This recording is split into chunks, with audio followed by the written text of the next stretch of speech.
Hello, everybody. Welcome to episode 31 of Ain't This the Fun podcast. It's a little bit different. We have 6 people filling up the screen this time. It's the first time I've done this, and somehow I think I've gotten it to work. Everybody remember to turn your mics back on. Still haven't figured out how to mute everybody during the intro, but one of these days I'll figure that out too. Colin and Carlos, there you go. Yep. Awesome. Yeah, I wanted to do this. It's hard, obviously, getting so many people together. We're missing, we'll just kind of get this part out of the way. We're missing 2 people. Morgan couldn't be here. She's on a trip. And then the other person, unfortunately, that couldn't be here that we miss is Sergio, who passed away this year. Just want to remember him and say we're sad he can't be here to join us because he was awesome and a fountain of knowledge, and he would have appreciated this group being together. There it is. There's the memorial right there, Sergio. Right there in my background there. The same thing Colin's holding up right now. Sergio was awesome. For those who never met him, unfortunately you missed out. For those of us that did know him, that was unfortunately a bad part of the year. We're not going to focus on that, though. I know he would want us to have fun because that's what he was about. So that's what this is about. I figured we would talk. Ooh, excuse me. That's not so fun. No, randomly coughing up phlegm is not exactly the way to start 2023. No. Sorry. Some people like joking, though. That is true. You got to pay for that. I figured we'd get everybody together that was on this year. Erik and I. Erik was the first guest. I went through a bit of a career change last year, and January 1st, literally, I think it was New Year's Day, I cajoled Childress there to get on with me and try this stupid thing I was doing. And one of the things I taught myself to get through the change of my career was this. and I built myself a whole new computer rig I hadn't done in a while, and taught myself all the software and a little bit of web stuff, just to see if I could. I guess I could. Still don't have it perfected, but I got time, hopefully. So my intention was to just kind of do this bi-weekly, have Childress on, just to kind of teach myself new stuff. So that was roughly 26 episodes, and I got to 30.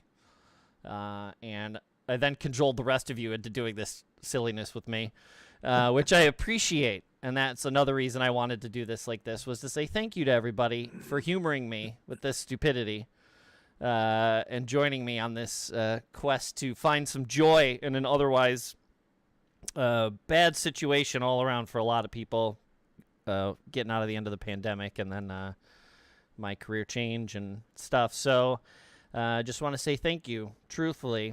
It's been fun and interesting and a learning experience, and this new year's going to be more of that, and I appreciate it, and I just want you all to know that. And normally what we do is we talk about 3 things that brought us joy or are bringing us joy, and then 1 thing we're looking forward to. If all of us do that, we'll be here till next year. So we're not going to do that. Instead, I told everybody, I said, hey, think about 1 thing, at least 1 thing that brought you joy throughout the year, made you happy, whatever. We all have loved ones. I didn't say this. We all have loved ones in our life. Mrs. Fun is upstairs watching right now. She's probably in chat. Let us apologize in advance for dragging her through whatever this is going to be. Right. Yeah. She'll turn it off through halfway. She'll be like, those morons. But she's also humored me through this. And so I appreciate her. She obviously brings me joy. We all have people in our lives that bring us joy. That may have been one of the things that you guys are going to talk about. We're but not if going it's to talk about your wife. I don't think cool. Hopefully she didn't bring all of you joy. She's very friendly. You can certainly talk about that if you wish. I just want to make it clear that she is not my 1 thing, but she is my 1 thing always. But in this case, there'll be something else I'll talk about. So I'm just going to skip over what are the letters they do on? She's laughing in chat. What are the things on Wheel of Fortune? The RSTLN and then the 2 vowels. Yeah, E. Yeah, they just 2 vowels now. They just skip that. They just everyone's gonna pick these. Shows them. Right, yeah. Right. So that's yeah. We're not gonna be like the Academy Awards where at the end everybody has to make their apology tweets the next day. I forgot to thank my wife. Yeah, it's yeah. We all know we love them, but that doesn't mean you can't use that as one of yours. I just you don't feel the need to. Let's just make that clear at the beginning. We all love the people in our lives that put up with all of our silliness, and they make this possible, especially her upstairs with this silliness. So I was gonna thank Chad Lowe too. It's important. Only 1 person might have gotten that reference right now, but that's okay. Colin, you get it? Yes, I do. Yeah, There you that what's Hillary her Swank, right? Yes. Thanked husband. Yeah. Who was not thanked. It's every year. At least 1 person does it, right? I don't know. It's pretty consistent.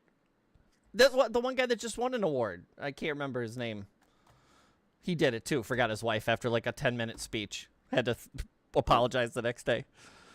So normally I say, do you want me to go first or do you want to go first? That's a little hard with 6 of you. So I figure we'll just, at least on my screen, whoops, this is how this works. To my left over here is Erik Childress. Say hello and Hello. Tell everybody who you are. I'm Erik Childress.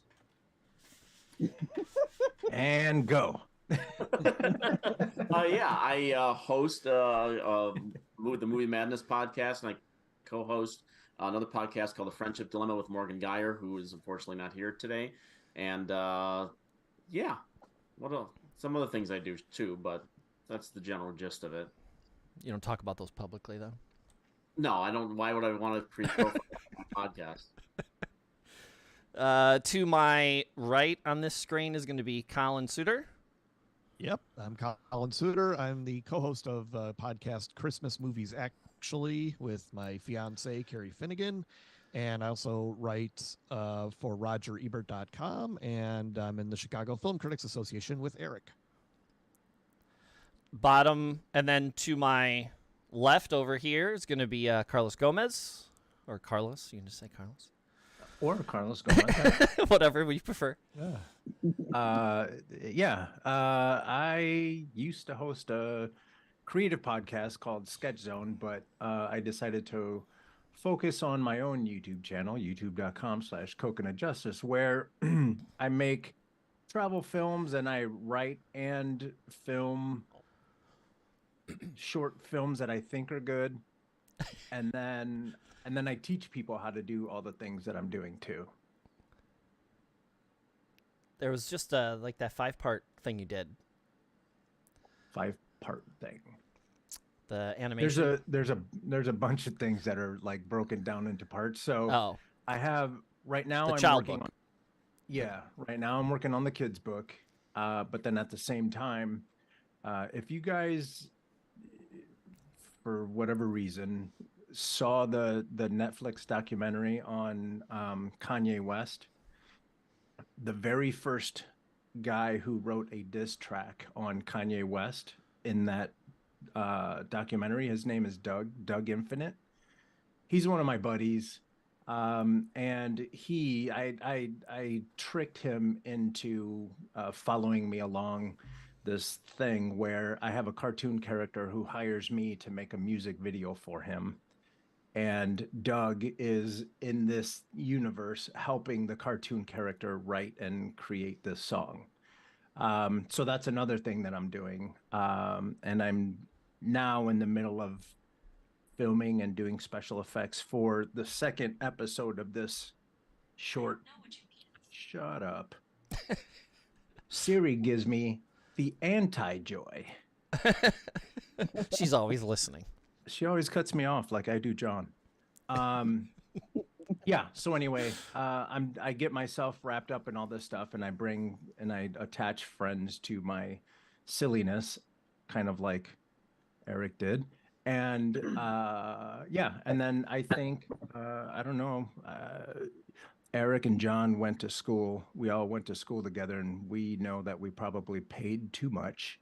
And so, as retribution, I'm sharing all of that knowledge on YouTube. Might as well get something out of it. All of us are going to get my money's worth.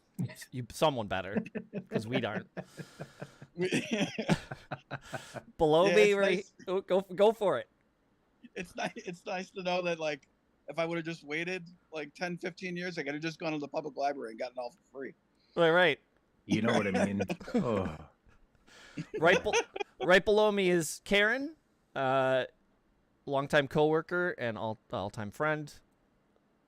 Share what you're comfortable sharing. I do nothing like these guys do. So I have nothing wrong with it. I have no interesting things. She has what's called responsibilities. She's adulting properly. Oh, yeah. Jesus. To my lower right is John. As was mentioned, Erik and Carlos and I went to school together. I have the ability to create content. I just don't do it. And I just ingest all the content now. So, yeah. And it's funny that the whole thing with responsibilities that Carlos just said. I just watched Teen Titans Go with my son, where they mentioned the word responsibilities. And everyone goes, yeah. So, yeah. Anyway, here I am. As we get older, hopefully those go away and we can do more of the fun stuff again. That's what I'm trying to at least focus on. We'll see if that happens. But I disagree. Yeah. I think we need to act mature enough to where we get old enough to where you get to pretend to be crazy, and then there's no responsibility at all ever. Yeah, because you're locked up. Or they're nice to you. They let you go because you're the old person. Or you get they cut your food for you and everything. So there's an episode of The Simpsons where Homer Simpson says, "Marge, when I'm old enough, I want you to put me in a home," just because he just got back from visiting his dad in the nursing home, and he just like loved everything about it. And I think that's what we're all saying. Yeah. Someone Fast cooking your forward to food, Jell-O and cutting your pudding. food. bathing you, putting you to Yeah. sleep, rocking you to sleep. Hey, taking you for walks. That's it. All right. So, out of the 6 of us, who would like to go first? Any takers? Okay. to my left, that is. we'll go Childress. He's to my left. Go for it. Yeah, I mean, putting together, choosing one thing from last year. I'm sure everybody. I don't know how hard everyone worked on this, but I kept coming back to a couple different things, and one of them sort of encapsulated so much of what gave me joy from the last year, and it was a lot of work, and it's a little bit of self-promotion, which I apologize for. I shouldn't apologize. I should stop apologizing in 2023. That should be my New Year's resolution. Stop apologizing for shit. Yeah, it's self-promotion. You got to do that. So it was the first time since the pandemic began that we got to do the Chicago Critics Film Festival for an entire week. And we returned in May at the Music Box Theater, and as one of the producers of that, getting to program that thing at the greatest movie house in our city, and getting to spend all that I get to program a film festival, put it together, spend a week at the Music Box with so many of my friends, and other friends then show up and hang out as well, including you, Eric. You were there. Morgan was there all week, and I mean, just Don't forget Colin. Well, yeah, Colin. I knew he was going to get there eventually. Yeah. Yeah. Right. I think Colin knows I'm referring to him. He's on the production team of the film festival. He was our shorts programmer, and I mean, God knows how much work we put into it, so it might not seem like joy, but getting to put that thing together and watch people continue to show up. It was like the second biggest festival we had to date. And so that was, I mean, it's just very humbling that people continue to come back to it no matter what we throw at them. And like you said, it's just a week of hanging out. We're pros at it at this point, so there's not a lot of, there's moments of stress trying to get some of the guests and things to the festival, and where to put them and how to keep them away from certain people who shouldn't have access to them.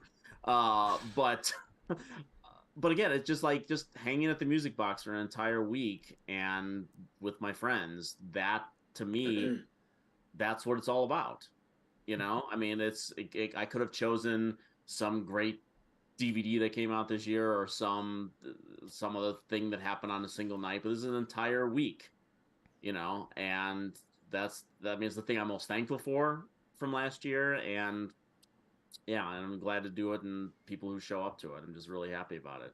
And Eric, I want to ask, is there any particular, and I'm not trying to lead you into any direction, I'm just asking in general, is there anything in particular about this past festival that really stuck out to you, that was a great memory or a great event, or something that you're extra proud of? Or this particular, God, I mean, in like trying to rank certain things compared to things that we've done in the past, it's almost unfair to comparable to do it.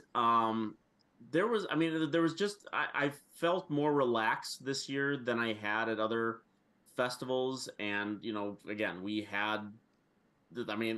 most of the stress came before the festival. Once the festival started, we were sort of all in the zone again. And like you said, it was just the entire atmosphere being there. And I mentioned this on Movie Madness when we did choosing things for our favorite retro experience we had last year. We had a 25th anniversary screening of Boogie Nights, and that was one of the movies that I actually took a moment from the festival and sat through in the theater. And we're sitting there, Morgan and I were watching the movie, and there's a moment in the movie where Philip Seymour Hoffman enters the screen. And the thing that was so great about it was you knew as soon you have a 400 people in this theater who love this movie, obviously, and Philip Seymour Hoffman's going to draw a reaction as soon as he shows up because he's one of the greats. We miss him. He's gone. But when he enters the movie, you first see him in the background come up to a fence at the party. And you see him. It's clearly him. You know it's him. The camera's focused on him. But the audience didn't applaud yet. They waited till he entered the party and came up center stage. And that is when the audience just immediately erupted into applause. That's cool. That moment, like, unexpectedly got me. It was just this organic moment where everyone you could just feel them, like they all knew we're just gonna wait until he is front and center, and then we'll give him his due. So that moment, that's the moment that stood out for me this year. That an audience, with all the stuff that we're hearing now about, adults are not going to movies and the attendance is down and all this kind of stuff, for 400 people to show up at a 25-year-old movie on a Monday night. 700. 700 seat theater, but like we had like 400 to 500 people. Oh, I thought we sold out. Okay. No, we didn't sell it. Okay. It felt like it. It might have even been more than that, but I was just looking at just bought tickets. I'm thinking of my production head. But yeah, just for all of them to show up and as part of the community, and that's sure we could played a lot of things in that slot, but we played Boogie Nights, and they showed up and they did for a lot of stuff that things they've never heard of, and they show up and they trust us now to deliver something really interesting. And Colin's shorts programs get bigger every year because they know that he puts together a fantastic program in the center of this event. And so that's that entire thing just really gets me when we do it. And now we're gearing up for the 10th anniversary, and I am so crazily excited. I'm a race car in a red right now. You're already doing stuff for next year, right? Well, for preliminarily. The 10th anniversary, we're going to be the meeting and putting things together this week about how we're going forward, and we got some ideas for our retro film this year, and set with 2 retro films we might be doing this year. And Sundance is coming up, so that's when it really kicks into gear, because then we have movies to choose from. So that's in a couple weeks too. So if you've never been, even if you go for one day or even if you go for one movie, pick a day, find a movie, go just to go. Because even if you've never gone to the fest, if you've never been to that theater in the city, they have an organist live there in the theater. It's all the old ornamentation still there. They restored the whole theater. I mean, they never really went unrestored. I mean, they kept it up. Great old flat theater. Got to be 80 years old, 100 years old, or getting close. Yeah. It's a very cool experience, and it's right. You're only blocks away from Wrigleyville and all that stuff. 4 blocks from Wrigley. Yeah, it's a whole experience. So even if you just go for one movie, it's kind of fun. Obviously it's fun. It's a good time. So that's cool. How did you get into that whole business of film festivals and stuff? Well, for years ago, I started going to Sundance, and Sundance South by Southwest in Toronto were the first initial ones that I went to, and there's one in Vegas that I went to mostly because it was in Vegas. To be completely honest with you, it wasn't the greatest festival in the world, but it was in Vegas, and they had really cool parties. So that I can attest to. Yeah, Yes. I got a lot of friends into those parties. Yes. There was a lot of oh yes, he works with the website. Sure, I do. Yeah. He puts up pictures. I clicked on the link.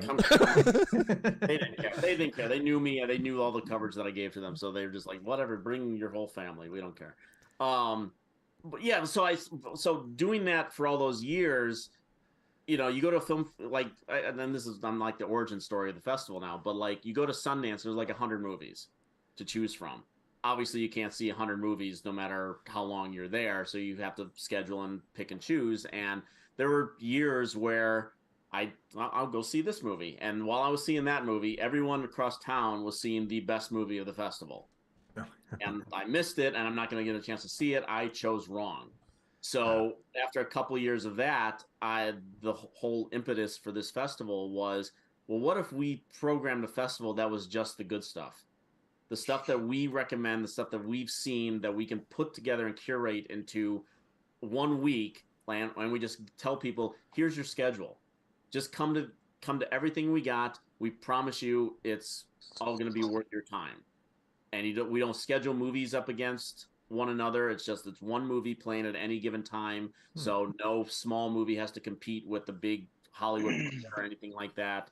And so everyone has a chance to see every movie on our schedule. And we have roughly, like around 25 films with the 2 shorts programs that Colin programs. So, and we fill up an entire week from Friday to Thursday. And this all was taking place years after he would write online for certain sites and got popular enough, and then you were on, it was Brandmeier? Brandmeier was, initially it was Brandmeier. Started with Brandmeier, and then eventually Nick DiGilio heard me on Brandmeier, and that led to that, and then that was years of WGN radio as a result of that, and Film Critic, which unfortunately crashed last year, and nobody bothered to save any of it. So that's about 20 years of work just went. That sucks. That's for the Pissed on Patreon episode. That's right. Film Critic, and all of our work gone. Yeah. What a sour note to end on. It's good because it's still 20 years worth of work. You wouldn't be here without it. That's true. Right? If we're looking on the bright side of things. That's right. It's a lot of work that you did to get to the point where you are. To where we could program a bunch of film critics could program a film festival, and everyone went like, "That's a good idea. Why didn't we think of that?" And still, nobody else has done it. Isn't it? Like Tribeca has they've done what they call Critics Week, and they have a couple film critics like program like one movie, and it's usually something retro, and they do a discussion about it and stuff like that. But no one programming new films. And put together we're still after 10 years. I'm really kind of surprised no other critics group has done it. Unsold movies too. There are movies that show up at this fest that A, haven't come out, B, or may not even come out, and C, like there's no hope sometimes. Yeah. And then sometimes people will show up or like, oh, we're thinking about picking this up. Can we come see it there? Like that. That's kind of neat. It's a showcase, really, is what it is. Yeah, it's it awesome. absolutely is. What's extra flattering is that we have filmmakers who come to our festival and then want to come back. And we've had a few very true.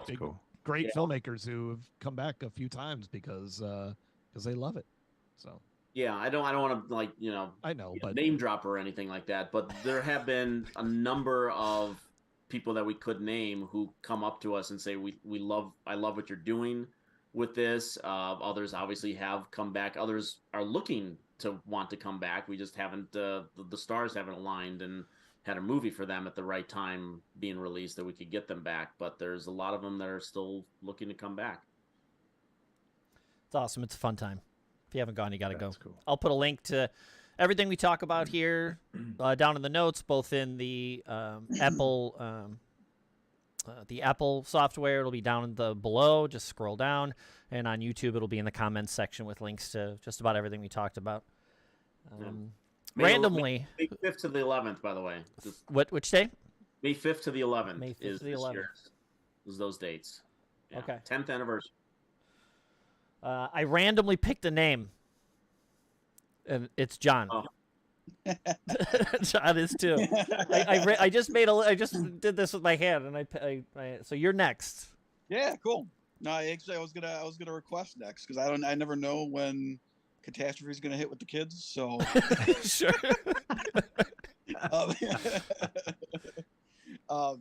So I'm gonna.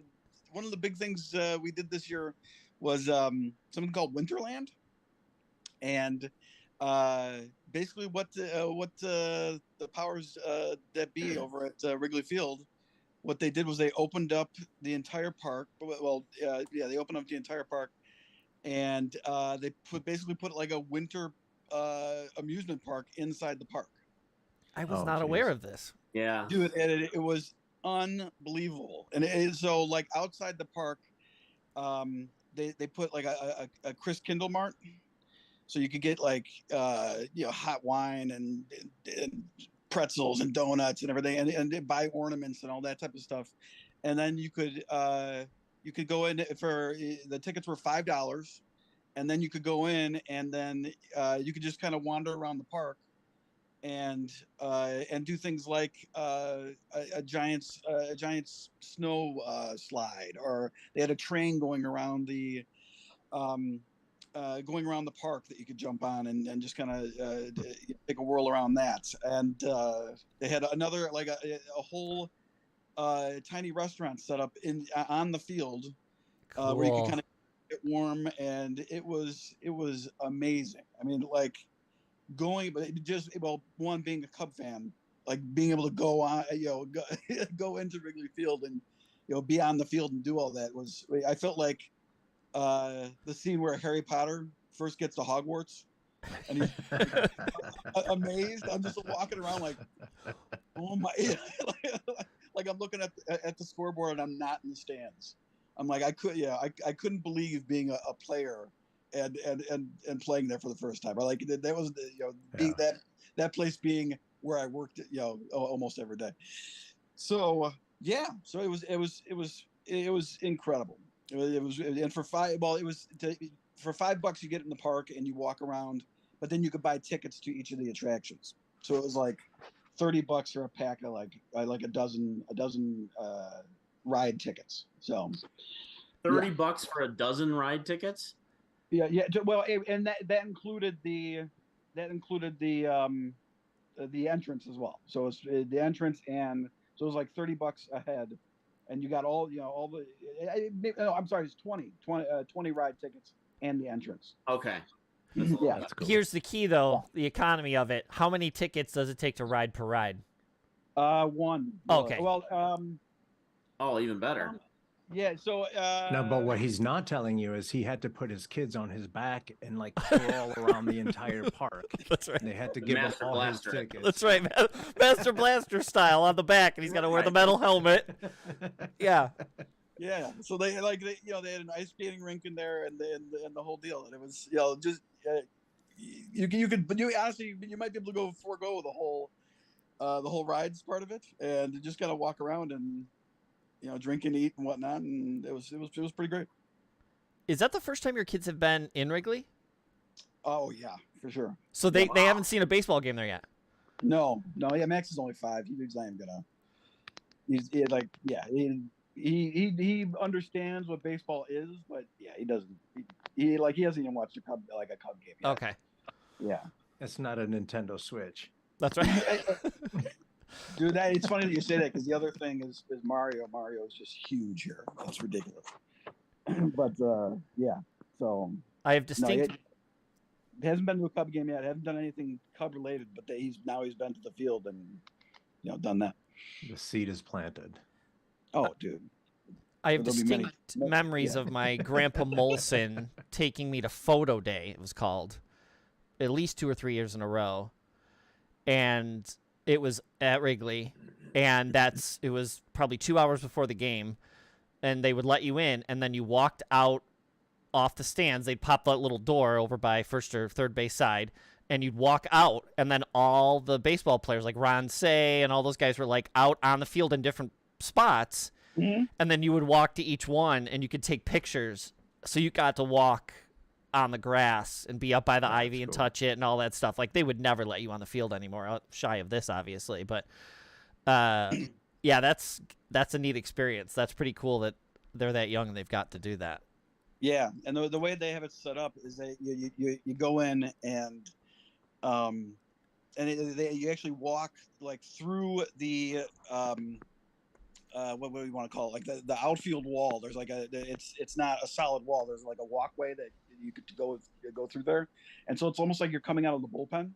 That's The awesome. new bullpen. Yeah. So it's totally cool. Very cool. I saw the police there. No Not way. like the cops. I wasn't getting roughed up. I want to clear that up. Uh-oh. But yeah, no, like the band, the Police, they were playing there, and I got to go see them in Wrigley. So it's like 2 bucket list items for the price of one. Nice. That's awesome. Colin, have you seen any concerts in Wrigley? I never have, oddly No. enough. I feel like I should have by now because there's been a lot of them, but none of my favorite bands or artists have played there yet. So I would have loved to have seen the Police, though. That would have been great. That would have been Them I amazing. saw in Vegas. I saw them in Vegas during that tour. That's the reunion, right? Yeah. Yeah. There was It was a good a time. DJ Cascade, and he did a concert this last year at Comiskey, or Guaranteed No, Rate. no. I'm not Say them. calling it that. It's Comiskey. No. You see? You Ridiculous. see? The ridiculous That's name. That's a little tip of the cap to all those White Sox people that like to think that the White Sox are better. We don't name our I don't. shit I don't do that. I'm Bang. friendly like with that. every team. But they had. I was going to Price grab some. Gougers Field, none of that stuff.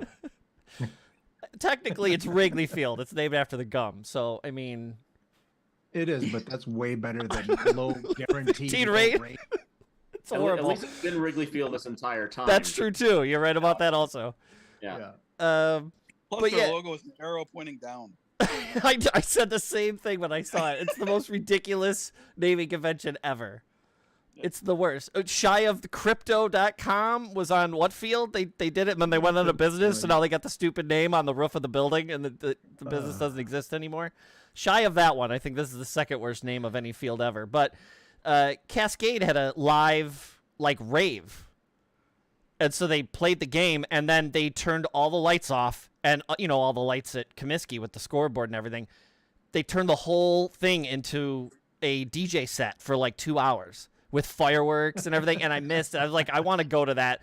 Mrs. Phone was like, that'd be cool. And by the time I looked for tickets, they were absolutely ridiculous. And I'm like, there's as much as I'd like to do, I can't. But that'd be cool to see that, or to get back out on the field. But it's not that Erik even likes that kind of music. He just likes the LSD. That's right. That's right. There's only one reason. Yeah, that's cool. And the kids got to go. Now you got to take them to a game. Totally. Yeah. Yeah, it's been a long time since I've been to a game. I was thinking about that when we were there. It was the first year Anthony Rizzo was a Cub. That was the last time I was at a game, which I should be punched in the face. Being a Cubs fan. I've been to more recent games, and I don't even live in Chicago anymore. I know. I know who not to call. Hadn't been to a Sox game in probably 3 or 4 years until Caryn and I went this last summer. This just a few months ago. I'm sorry, Caryn. It was hard. She's It a was Cubs hard. fan also. I'm the Yeah. lone one here today. It was difficult, but I managed. She didn't melt. Although it was really hot that day. It was in Yeah. June. Yeah. It was for Grayson's birthday, and it was hot. But they hit home runs, so you got to see some fireworks. So that was good. Yeah. The Cubs game that I went to this year, the first one in several years, that was a contender. That was a very good day. Mm. That was just a very good day. Now, I not saw being them in spring training Yeah. before this last season. I've been to 2 Cubs games, John. Not even having to be in Mr. I love the Cubs, he says.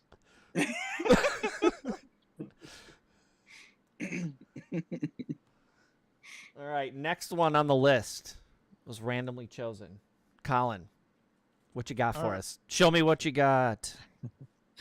Well, this year, or 2022 rather, last year I turned 50, and I wanted to do something cool and fun, and I, usually just kind of for my birthday, I usually just invite some friends over. We watch a movie on our, on the projector, and then it's a nice time, and that's it.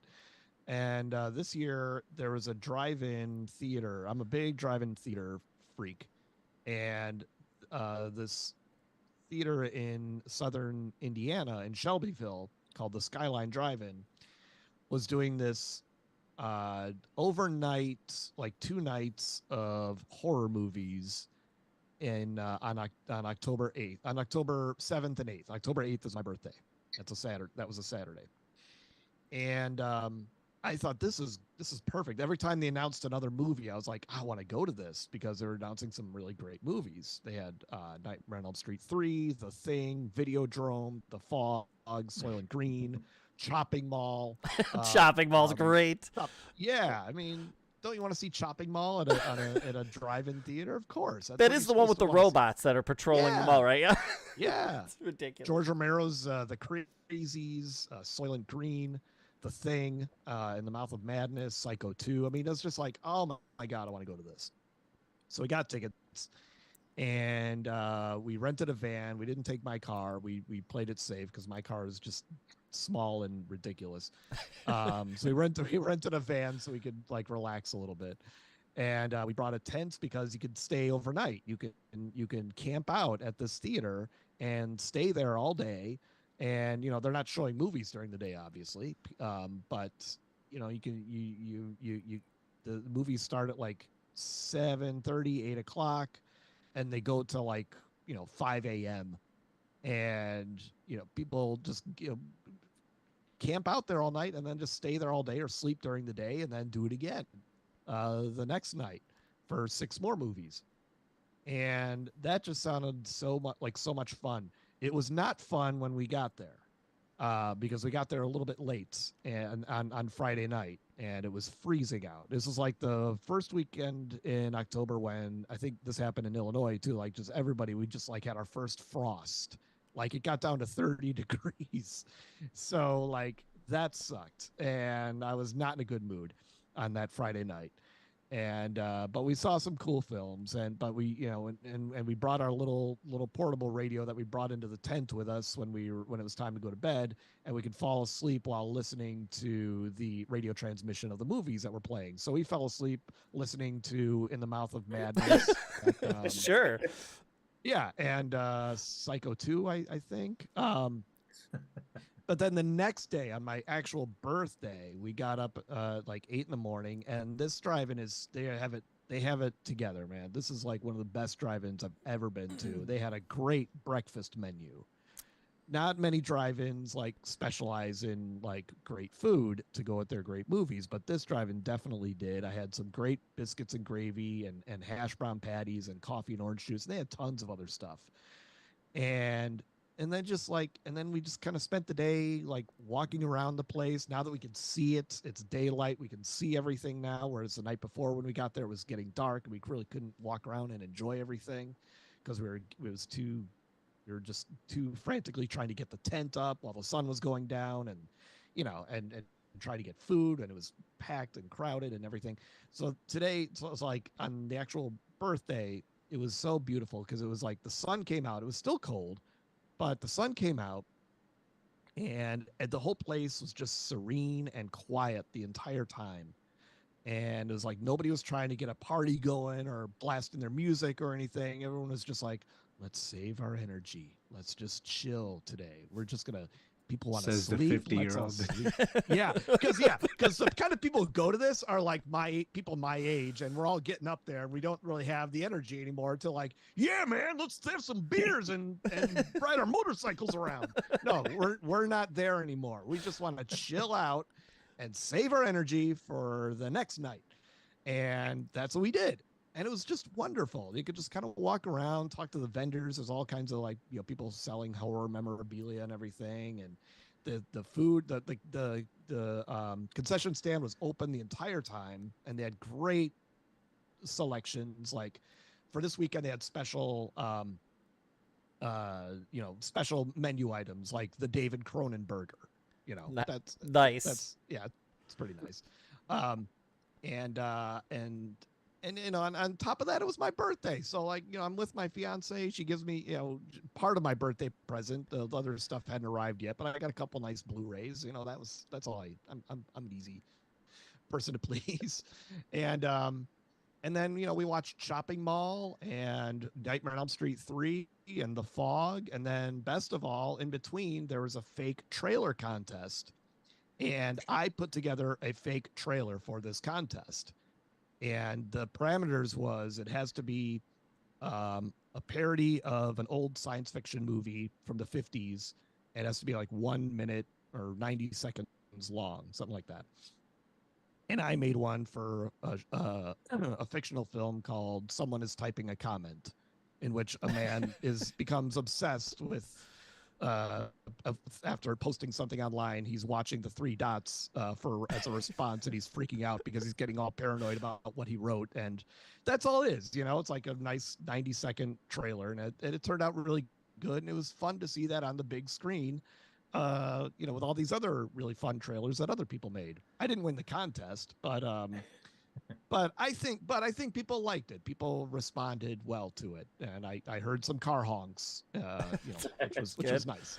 Yeah, and again, we fell asleep listening to whatever movies were playing. I think it was The Changeling with George C. Scott, and Psycho 2 was the second night. I don't forget what the other movie was. Calming stuff. Yeah, right, exactly. So every once in a while, finishes off the day. Yeah, exactly. The best kind of ASMR. So every once in a while, you wake up at like 4 a.m. and you hear Anthony Perkins going, "That's my mother. That's my mother," something like that. And you just go, "Oh, Psycho 2's playing right now. Oh, yeah, it's good." And like the Skyline Drive-In is the name of this place, and they do these kinds of festivals. They did it 3 times last year. I'd never heard of this place until I heard of this festival. And they had one in particular that I really wish I could have gone to. It was a couple months before that, and it was called Pandemonium Weekend. And this is when they like broke out the real 70s, 80s drive-in schlock, like really weird, bizarre stuff like Roger Corman movies and Blood-Sucking Freaks and Deathstalker 2 and Chesty Morgan in Deadly Weapons. All the good rated G stuff. Cool. What is that about? Exactly. Colin? It's like I'm just saying that's what the poster was. Night of the Comet. Please tell me they played Night of the Comet. Not on this one. That's a little too high. That's too good for it. For this particular collection of films. I'm just saying. That's great. I wish I could have gone to I wish we could have gone to this one. If they do it again, I'm going next year because this is like the kind of like real like grindhousey schlock that you want to see at a real drive-in. And they really nurture this place and really are dedicated to that. They have to play the new movies too to stay afloat and to get the families in there, but they really are dedicated to genre stuff. They also have a great arcade in the place that's like separate from everything else. It's enclosed. They had great like pinball machines and retro 80s stand-up arcade games and this grindhouse and horror genre movie posters everywhere in the place. And it was just great. And I hope we get to go back there again next summer when it's not as cold. So the Skyline Drive-In, and you can go to skylinedrivein.com and look at some of the stuff they did last year and look at some of their, look at the menu and just make a weekend of it. That's cool. That's super cool. Yeah. Did they have the Grease swing set anywhere in your proximity? No, I don't. I don't remember if they had like any. Yeah, I know what you're talking about. I don't remember if they had any like swing sets or anything like that in front of the screen. They might have. I just look at my pictures again, but I don't know if they did. Did they play the "Let's All Go to that whole thing"? Sure. That's great. They had. The trailers. They dug deep for the trailers they played in between movies. I mean, they played some of the like grimiest, ickiest, weirdest, most obscure horror junk you could imagine that was ever came out in the 70s and 80s. Like, they really like just they blew me away with what they had playing the whole time. Oh yeah, they had all the retro trailers, all that stuff. Was this the kind of place with the new technology where you dialed in the radio, or did you have to put the little squawk box in the window? I think they had both. You definitely were. You were better off doing the radio. I don't remember if the little boxes, if the speakers worked, or if they just had them like as ornaments. Just a lot of drive-ins they don't work anymore, so you have to do the radio thing. And so I think that's what we ended up doing. That's awesome. I think the closest one? Isn't there one that's still like north of us? It's a little bit closer. Oh, there's plenty in Illinois. There's the There's one in McHenry. McHenry? Yeah, the McHenry. I go to there a lot. The 34 in Earlville is really great. There's one in Chicago. Isn't there one just outside Rockford too? Yeah, I think so. I'm trying to remember what that one is, but I don't remember. and Valparaiso, the 49er in Valparaiso is really great. Oh, are you talking about the Cascade? Or that's West Chicago. Cascade isn't open anymore, but I think they're trying to open again. It's the one off North Avenue by the hot dog place. Yeah, that's closed. Yeah, it closed, but I keep hearing that they're trying to reopen it again, but I've lost track. Drive-ins are starting to get more traction again, like roller Since rinks. during the pandemic. Yeah. Huge.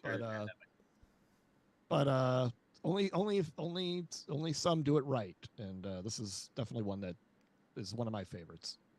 Very cool. Very cool.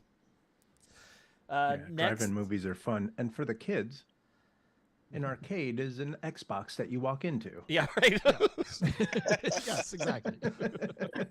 You may have to use coins. Yeah, the hard money. Maybe. That's right. Maybe. Right. Yeah. Exactly. Yes. I went to my first drive-in this year Cool. and took my kids. I'd never been to one before. That was a fun experience. I went to the McHenry one. What'd you see? Nice. They had Lightyear and one of the Minions movies. Yeah. Double Took the feature kids. too. Awesome. Yeah, it was a double Yeah. feature. Yeah. Don't they? Don't most actually, they of had a them- triple feature, and we left after the second one. I Yeah, think- sometimes in the fall, as it gets darker earlier, they Yeah. show 3 movies. That's cool. Yeah. No, I mean, the McHenry's great. They do a lot of retro stuff as well. I saw Muppet Caper and the Muppet movie as a double feature there this summer, and that was a lot of fun. They had some. They had the Halloween stuff for Mhm. the horror stuff. They had a bunch of horror ones. We didn't go to those, but I'll definitely check more of those out. But that was my first experience, so Cool. I liked it. I'll have to put that on my list for this year. I think. Yeah, I think I'll do that as well. McHenry's close enough, and it's really pretty cool. Yeah, it's been a while for me for drive-ins. This wasn't the last time I was at a drive-in, but I remember distinctly seeing the first Michael Keaton Batman at a drive-in. Really? Nice. Yeah, That's a good memory. yeah. Awesome. I can't remember the Last second one. movie, but that was Last one I went to was Captain Marvel. That's okay. That's pretty recent. Okay. Yeah. McHenry's going to open in May with Guardians of the Galaxy Yeah. Volume 3. Ooh, nice. Hmm. Yeah, they typically open with whatever big summer blockbusters. Yeah. They tend to stick, like a lot of drive-ins, they tend to stick to the blockbusters until later in the summer when there aren't Right. that many anymore, and then they get into the retro stuff. All right. Next, Carlos, you're up. Well, since we're all talking about Cubs and birthdays and all kinds of stuff, and for the record, Colin, you and I would be taking naps together to, to build up enough energy to do any of these things. But for my birthday this past year, we went to Arizona, Scottsdale, to watch the Cubs spring training. And if you've never been, it's super, super cool. Imagine Major League Baseball players, but like accessible, like almost like you went to a high school baseball game or even a college baseball game, probably a little more. But and then what's neat is between innings or whatever, you can walk through the hallways and they have all of the memorabilia and all that stuff. But then a lot of times they have some of the older baseball players like we grew up watching. So I met Lee Smith and Gary Matthews. I took pictures with them. But since I live just north of San Francisco now, my side piece is the Giants. And I went to go see a Giants game. So I was decked out in like a Giants t-shirt and stuff. And that's when I met Lee Smith and Gary Matthews. So two of the people that I was watching as a kid, I took pictures with wearing Giants gear. So That's my life. Did they give you any garbage about it? They give you any shit? No, Gary Matthews did say I walked up and I was like, "Hey, Sarge, I've been watching you since I was a kid. You know, I used to cut high school to go see you play." And he's like, "I'm getting tired of all these old ass dudes telling me they were watching me as a kid."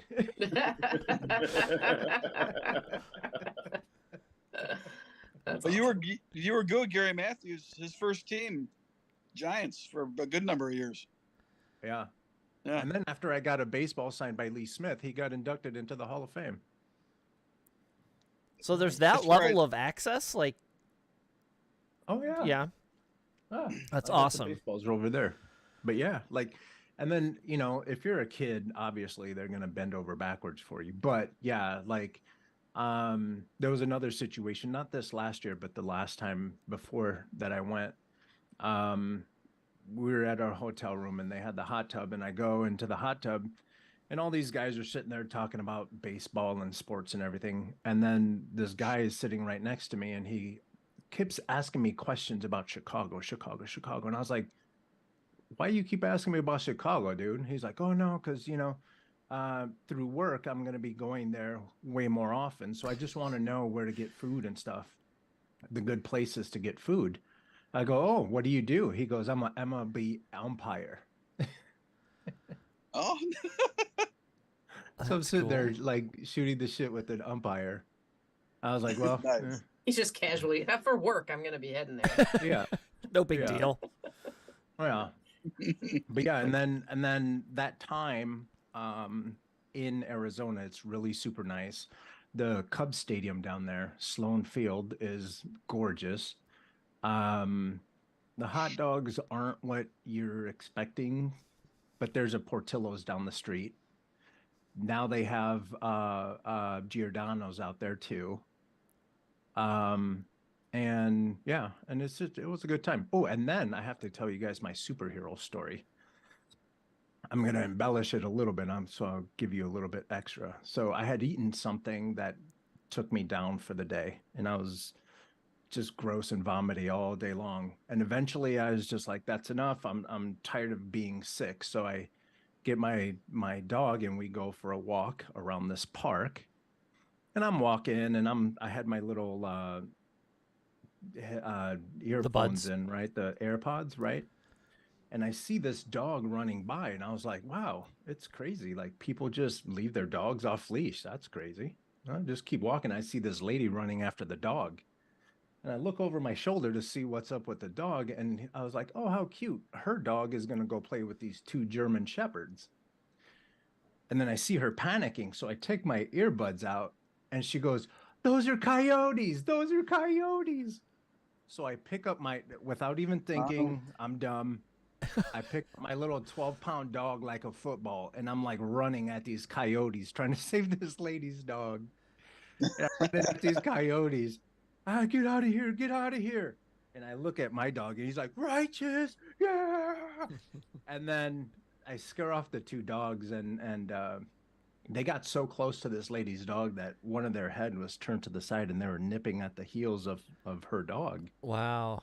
And then I scared these two coyotes off her dog, and she gets to her dog and she's all out of breath and she goes, "Oh my God, thank you.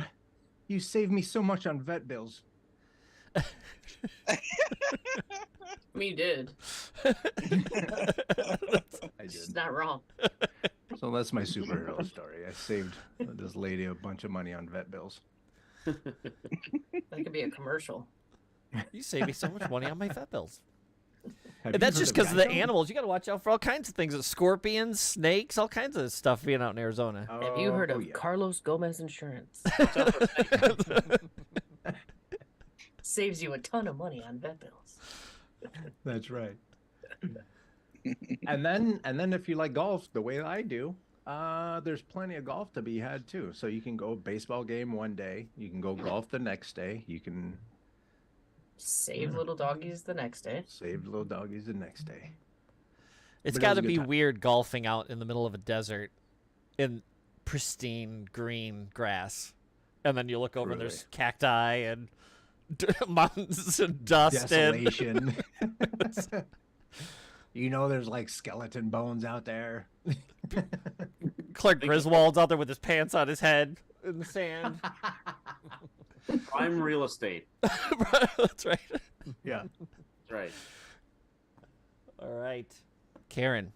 Yes, man.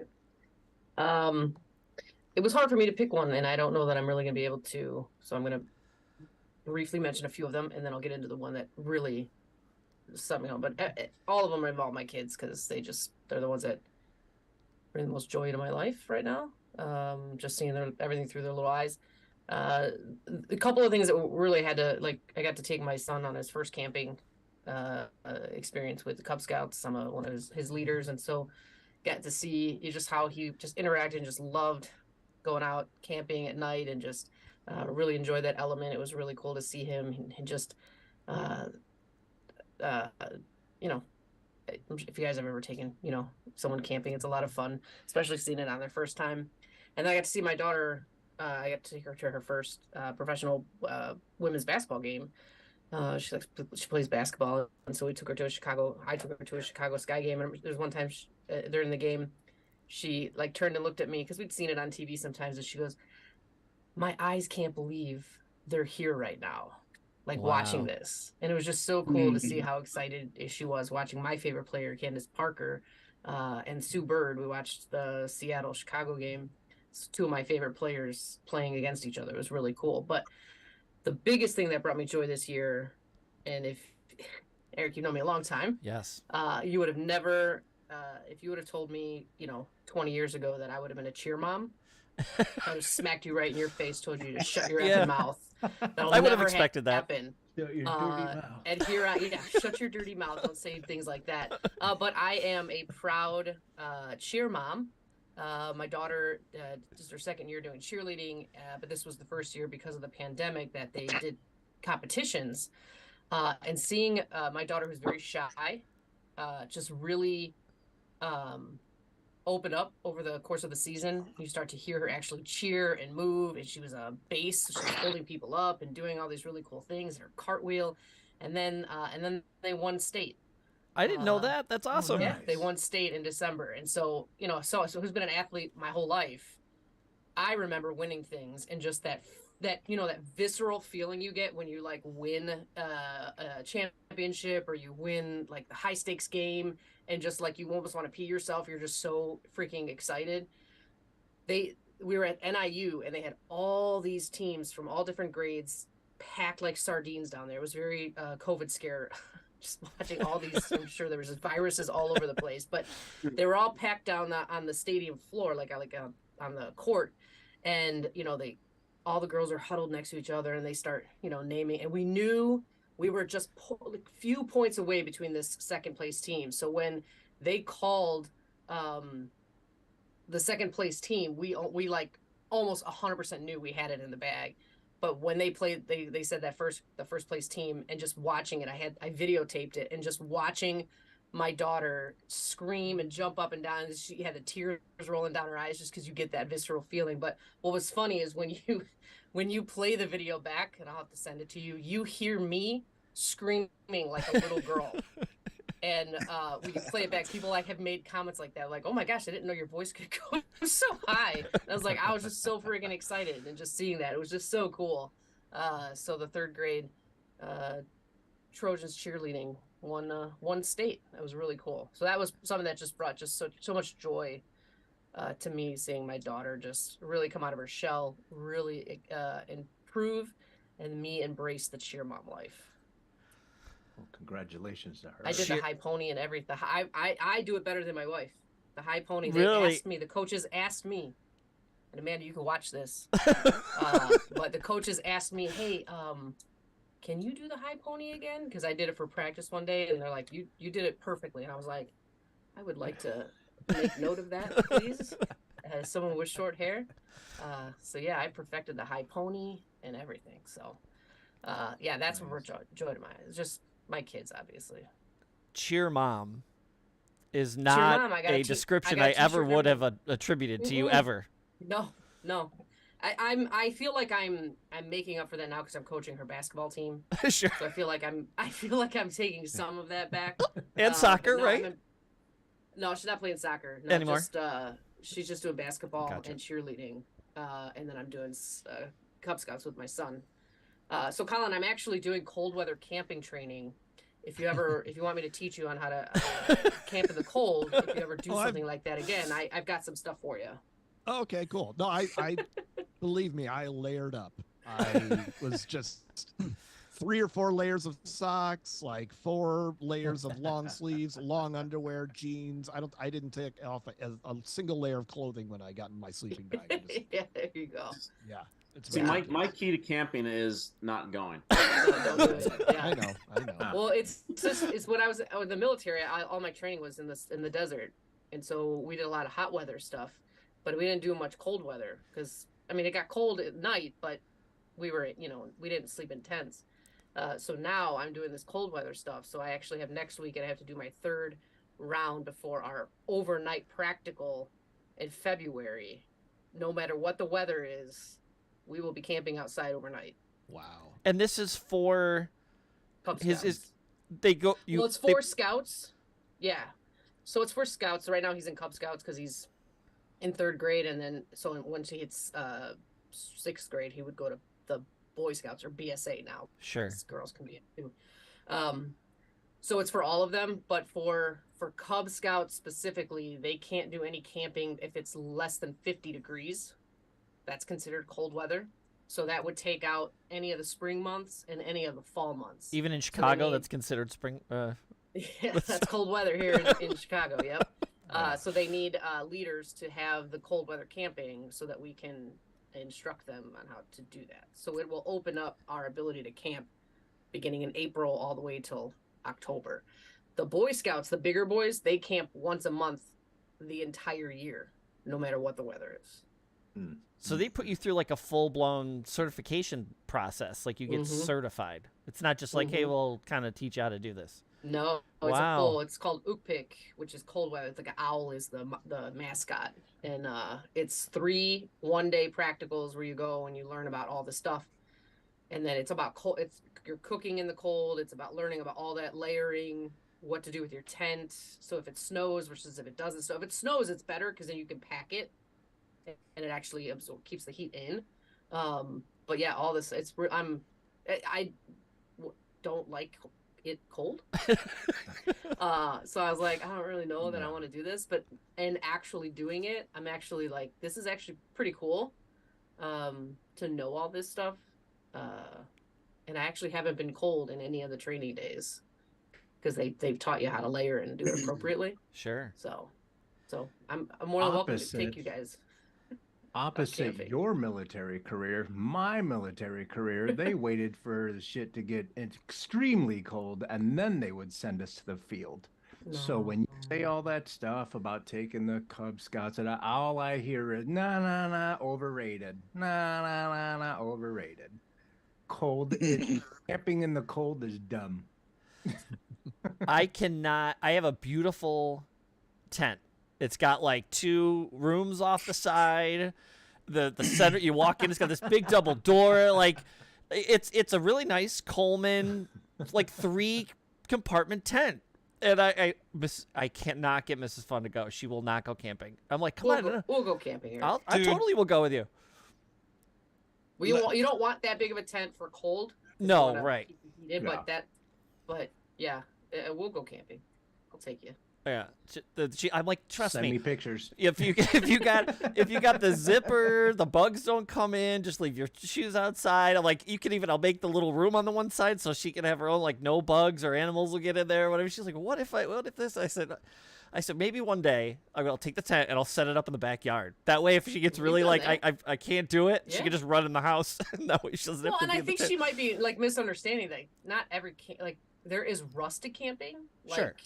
You're out in the wilderness, but then there's campgrounds where they actually have running water and, That's the kind I told her. So you can go to places like that. Yeah, Carrie and I do that every year in June. She's been going on this camping trip with her college friends every year, and now I've been roped into it.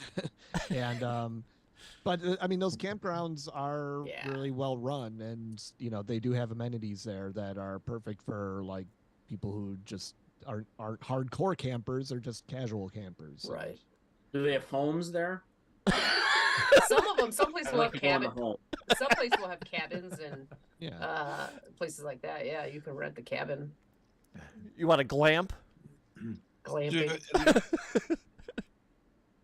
Eric, many years ago, I'm sure you'll remember. Oh, I we remember. went camping. Yeah, that's the last time I went. It was so awful. It's like I used to go all the time. I used to go at least once a year, and then that year happened where it was just rain and awful, and we were kind of we had the option to go to a nice cabin that was, and we were holding it together for one person, and that was it. That was it. I'm thinking. I remember sitting in a tent being like, "What are we doing? There's a cabin. There's a cabin." There was, if I'm not mistaken, this is the same time when, the same one I'm thinking of, where, thank God, that tent I have has like a secondary, slightly elevated cover, so it still gets the air in, so you're not stifled. But if it rains or even mildly snows, it kind of keeps it from going in the tent. But we started hearing thunder. This is the one, right? Mm-hmm. Yep. So we're sitting there, we're like, yes, okay, thunder, probably going to be a little bit of rain. Then you start hearing the little tiptoe of the raindrops on the tent. And there's trees above us, so, we have some coverage. And I'm like, oh, this should be all right. Tiptoes, it's actually kind of nice. Almost puts you to sleep. You're like, well, this is kind of nice. This is like a little nice. All of a sudden, Boom. the most torrential just like sheets of water. Then the lightning. Boom, boom, like every 10, 15, 20 seconds. Boom, boom, lighten up the sky. I scooped this what I could up. Thank God I had that cover because no water ended up getting the tent. But I scooped what I could up, and then we just ran and got in the car. And we're like, well, I guess I'm just tilted the seat back and went to sleep because I'm not sleeping in that tent directly next to and under a giant tree while there's lightning going off. I'm like, nope, I'm going to be in the car. So, yeah, yes, I do remember that very much. Last time I went camping, never went back. Yeah, if you ever want to go camping or what, I'll totally go. I would. Yeah, I love camping. I even have a little power battery, like with a little solar panel, so I can charge stuff and whatever, utensils or whatever we need, we can have them. But yeah, it's a fun time on occasion. Yeah. Although Childress won't go with us. Nope. Done. I like a roof. You got a roof. It's just made of fabric. It's my three rules of camping. I want a roof, no bears, no snakes, and you can't guarantee me at least two of those. Sure, you can. No. Yeah.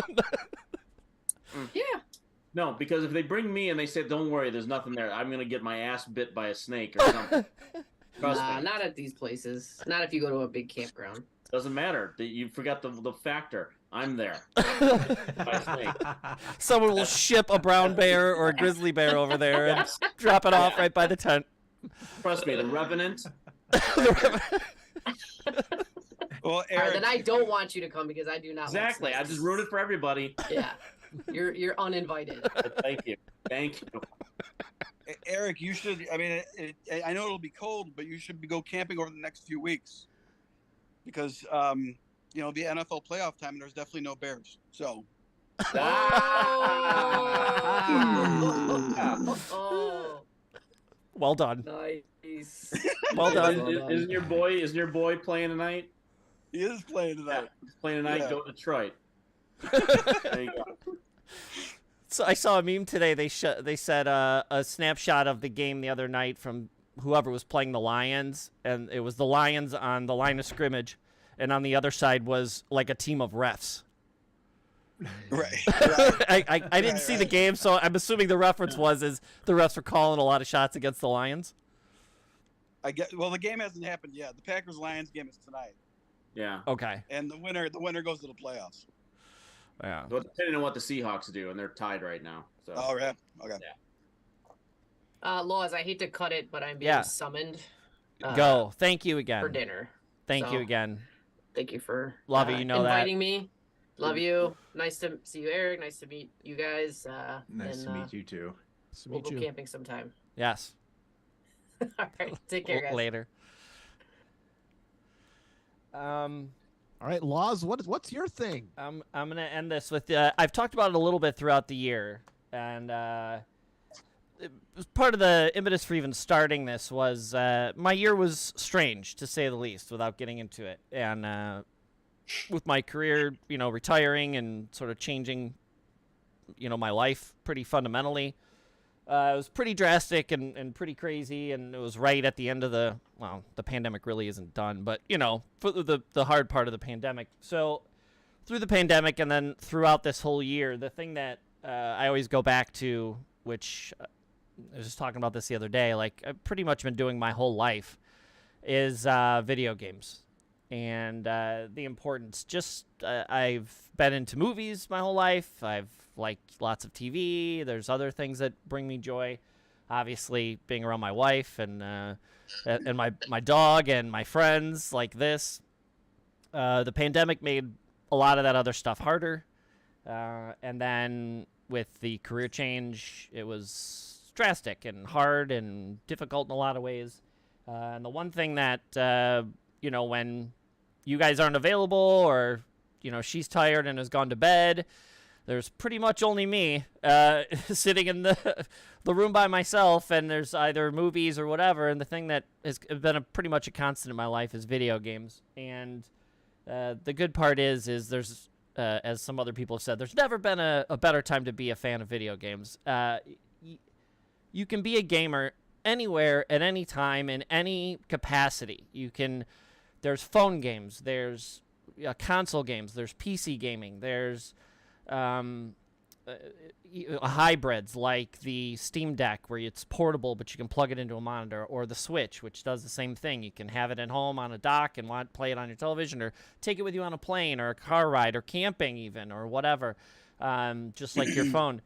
But the thing that's really revolutionized it, and it goes back to that very first podcast, or this, that I did with Childress, one of the things I wanted to talk about was something called Game Pass. And I'm no shill for Xbox, I'm not getting paid by them, but they really revolutionized the industry this year, actually through the pandemic. They were smart, and they basically made what is effectively Netflix for video games.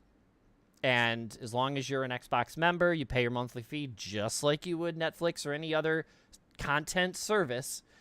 And they even did a deal with EA. If people who don't know what that means, your Maddens, your Need for Speeds, some of your bigger franchises, Mass Effect, stuff like that they make, they've now been included in Game Pass. And so at any given time right now, I can go upstairs, hit a button, and download any number of games up to about 300 roughly, that are just on there. Everything from kids games to adult games, mature games, G-rated games, all kinds of games, racing games, RPGs.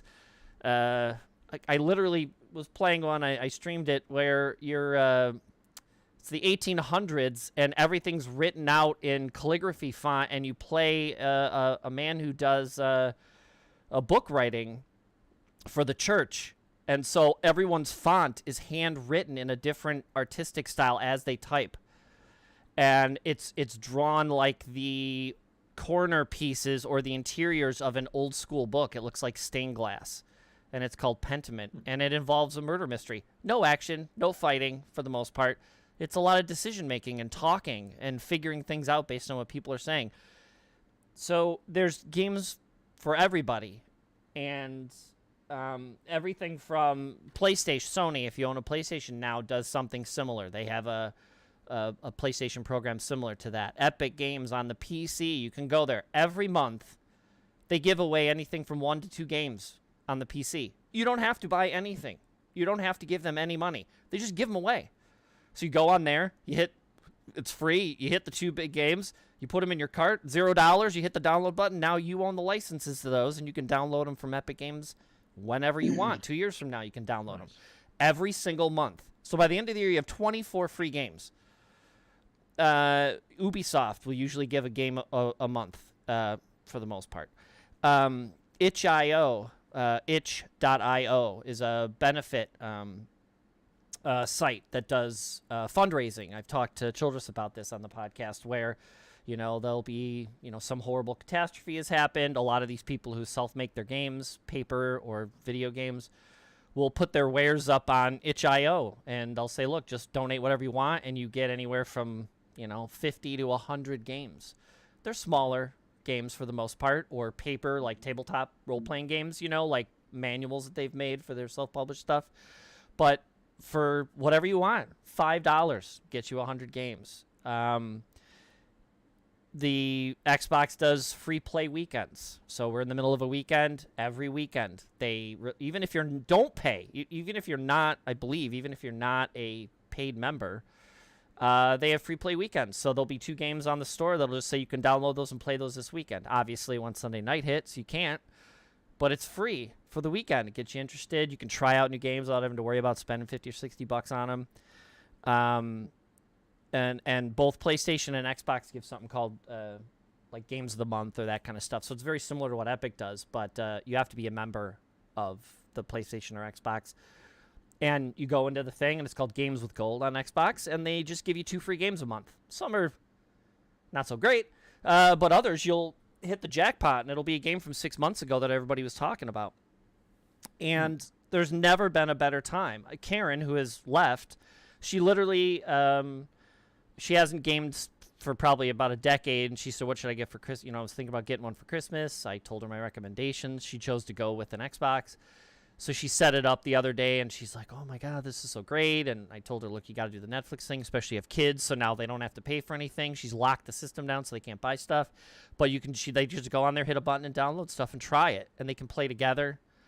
But one of the things that they're big on now, and they're getting into it, is cloud gaming. So even being somewhere else, it's not that you downloaded it. You are literally you watch a movie, it's whatever, 8 to 20-something to 30-something gigabytes. If you have a 4K Blu-ray, they're pushing, I think, 30 gigs for some movies. There's a server somewhere, probably at Microsoft's base in Seattle. They have a giant room of servers, and I want to play Forza Horizon. I could take my iPad or my phone, go to xbox.icloud.com or something like that. I'll put the link in the thing. As long as you remember, you sign in. All the games that are available on iCloud are there. And then you hit it. It literally fires up a server, just like you're doing a movie, at their campus. Now you're interactively playing a 4K, 60 frames a second racing game over your phone signal.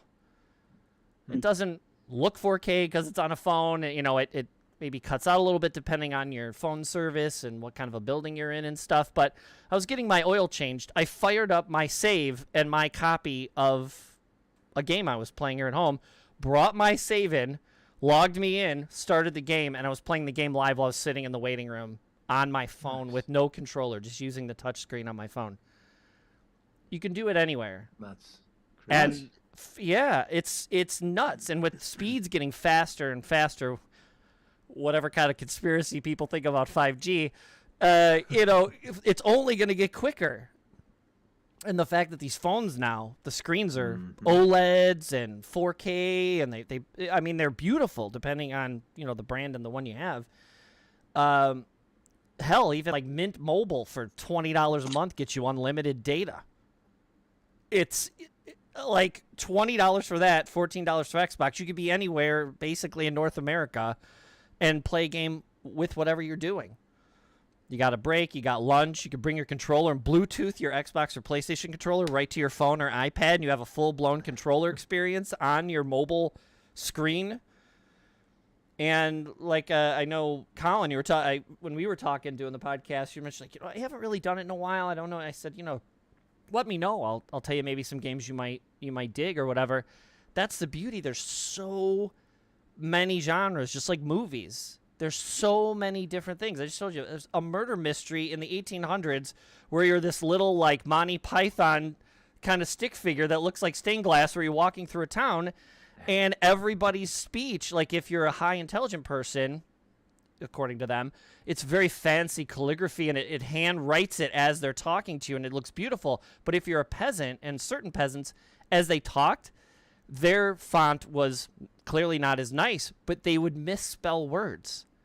I was telling Childress this, like the thought to that attention, and then as the word would come, they'd get like 2 words more. You would see them erase the word and then rewrite it. So in the little word bubble, like a comic book, this interactive thing is happening, and the thought that's put into this is unquantifiable. I mean, you have teams of 200 people making an Assassin's Creed game, 250, from all over the planet, all working together to make a proper. The movie's not so great, but the games can be absolutely amazing. And it's 250 people, all the way down to what is my favorite game of the year, and the secondary thing to this is Vampire Survivors. I've played it on stream. It's $3. It looks like Castlevania on the original NES. You have no you have no controls other than a stick to move. That's it. And there's so much depth and thought and mystery, and it's purposely obtuse so that you don't know what's going on, and it's literally just you have to survive. You have to move, and there's you level up, and you kind of try to figure your way out of it, and at 30 minutes, literally a Grim Reaper comes on screen and kills you. And you have to try to survive to 30 minutes, and they give you weapons, and they do this stuff, but it's so basic and simple, and you're like, this seems like one dude is doing this in his basement by himself. $3 it was initially. It's now up to $5 because they've added some DLC. He's made over hundreds of millions of not millions, thousands of dollars. And I'm not saying everybody's doing this, but like he hit it, and he hit it right. One dude. And you can play that on your phone right now on iCloud on Game Pass for free if you're a Game Pass member. Or you can download Assassin's Creed like I told Caryn to do. And she's playing through ancient Egypt, climbing up pyramids in 4K 60 frames a second. And they literally have a touring mode. You can play so you kind of jump out of the game, and in the menu, instead of playing the game with the story and all the elements, you hit a button, and they take you through ancient Egypt the way it used to be. And it's like you're walking through an environment, and it's like a history class. They use all that effort that they did to then go in and teach you about Egypt. The next game was the Vikings, so they taught you about that, and each one had one. The data's so complex. What was the church that burned? The historical church? Notre Dame. Notre Dame. Yeah. They had it in the Assassin's Creed from a few years ago. They had 3D mapped, Carlos. 3D mapped the entire church. From the outside, inside, all the architecture, everything, and scanned at super crazy resolution all the artwork. When the church burned down, they don't have the original plans anywhere. Ubisoft gave them all their data, and they're rebuilding Notre Dame from their data. Off of the 3D, yeah. How amazing. crazy is that? And then there's this dude who made a game on the NES, one dude, making hundreds of thousands of dollars by himself. It's so fun, and it got me through a lot. Thankfully Mrs. Fun was there too. So this year was a huge transition. This podcast was part of it. And being with you guys and you guys doing this with me, I really do appreciate it. And you should definitely try a game out if you haven't. Like I said, Colin, there's a whole bunch of stuff. Even if you're a Netflix person. If you're a Netflix person, you can go on iPhone, and if you type in Netflix, not a game, it'll bring up like 10 to 15 responses. They've now bought games on iPhone, and you download it for free, but as you go to play it, it asks you to sign into Netflix. As long as you're a Netflix member, you hit it, you can play that game too. And one of those, Childress, was that Immortality game I was telling you about the woman who disappeared after only making 3 movies, and it's all full motion video, where you're digging through, like scrubbing, like an editor, through the footage, and then clicking on things to kind of bring up more footage to learn what the hell happened to this woman after these 3 movies. And you can do that through Netflix too. So it's when you guys aren't around, and when Mrs. Fun isn't available, and and when work ended when I retired, this picked up the slack. Movies are always fun, but there's nothing like physically kind of getting involved and sort of doing it yourself, and it really helped. If you want to take a peek at independent game developers and what that life is like, There's a movie called Indie Game, the movie. Yep. Go for it.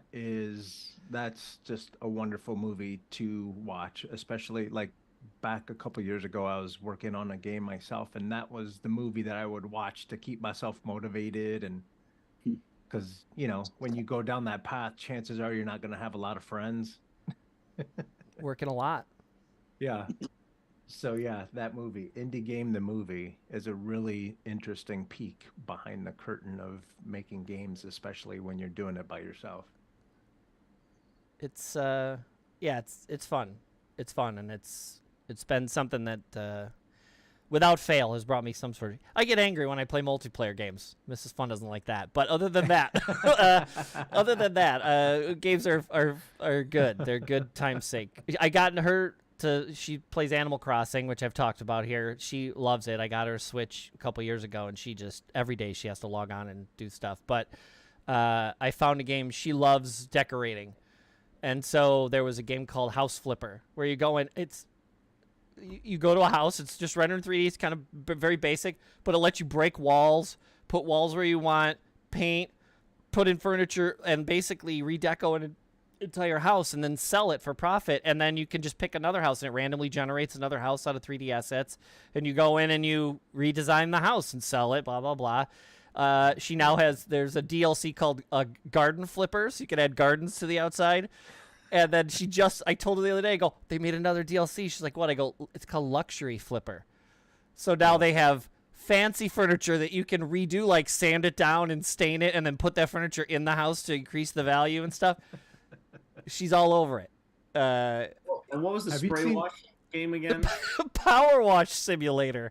Power Wash Simulator. You were literally just using a power wash gun on, like, here's the level. It is a backyard. And everything's full of dirt and garbage, and you're just cleaning. And I told him, I'm like, before we'd go to bed, she'd put it on, and I'd almost fall asleep because that noise of the power wash hitting the aluminum or the wood or whatever was putting us to sleep. He had flashbacks of that camp trip. That's right. That's right. But yeah, it's a good time, and there's so much stuff. And I still want to get us all, at different times or maybe even together on a game that has a big, like, 8-person room kind of thing. I'm going to try to find one that's fun. Easy, simple, relatively free, that we can all get on and just kind of mess around and do some stuff that way this year. I think that'd be fun. Even if we only do it once, it would be neat. Like, there's one called Among Us, which was featured in Glass Onion, if you haven't seen it. That was good. He's in the tub. He's playing Among Us. It's like a murder mystery sim where you run around and 2 people are the bad guys and everybody else has to run around and avoid them, but you don't know who the bad guy is. Yeah. And then when you press the button, you have to basically lie your way out of you're the person who killed the person, but no one knows who that person is. So everyone's suspected. If you push them out of the airlock, it tells you whether you made a mistake or not. So you may have killed an innocent person, or it tells you if you killed the right person. So he's playing it in the tub, and that's a room of like 8 or 10 people. But there's a bunch of others like Fall Guy and stuff like that we could do together. So I'd like to do that at some point. That would be fun.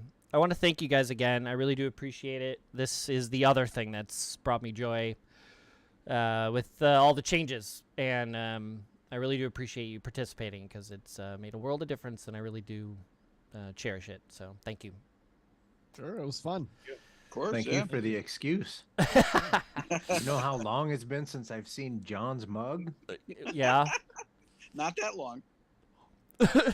Carlos has been trying to avoid it. I think that was the problem. Yeah. Erik says, you want to come back on the podcast? I'm going to have a bunch of people. I said, is John going to be there? Fine. Look at that. I'm busy. Well, thank you. Here's the 2023. Hope everybody gets everything they want. And we'll definitely see more of everybody again. I can't thank you enough. Of course. All right, everybody. 1 second. All right. Thanks. See ya. See ya.